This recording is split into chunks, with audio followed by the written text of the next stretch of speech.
کسی کی چگلی مت کرو. چگلی کرنے سے رسول اللہ صلی اللہ علیہ وسلم نے منع فرمایا ہے.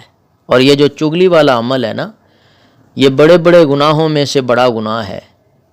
بڑے گناہوں میں سے بڑا گناہ ہے، کبیرہ گناہ ہے چگلی کرنا. جیسا کہ حدیث شریف میں الفاظ موجود ہیں. ان حذیفہ رضی اللہ تعالی عنہ قال قال رسول اللہ صلی اللہ علیہ وسلم لا يدخل الجنۃ نمام، رواہ مسلم.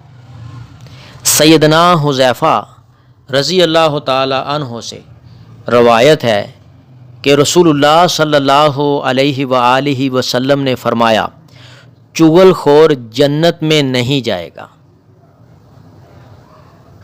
چغل خوری سے مراد کہ ایک ہی بات دوسرے تک پہنچانا اور اسے جھوٹ کا مرچ مسالہ لگا کر بیان کرنا تاکہ دو آدمیوں کے درمیان، ان دو کے درمیان لڑائی اور فساد برپا ہو جائے.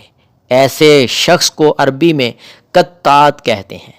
سیدنا حذیفہ رضی اللہ تعالی عنہ سے مروی ہے کہ رسول اللہ صلی اللہ علیہ وآلہ وسلم نے فرمایا، لا يدخل الجنۃ قطات، رواہ بخاری. اس حدیث کو امام بخاری نے بخاری شریف میں درج کیا ہے. چغل خور، لوگوں کی برائیاں ڈھونڈنے والا جنت میں نہیں جائے گا. چغلی کھانا کافروں کا فعل ہے، مومنوں کا فعل نہیں ہے.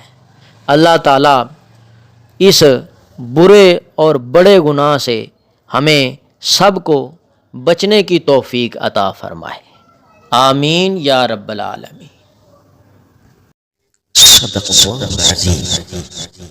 اگر آپ کو اس ویڈیو سے دینی فائدہ ہوا ہے تو حق بنتا ہے کہ آپ اس اسلامی چینل کو لازمی سبسکرائب کر دیں، لائک کریں اور کمنٹ میں اپنے خیال کا اظہار کرنا مت بھولیں.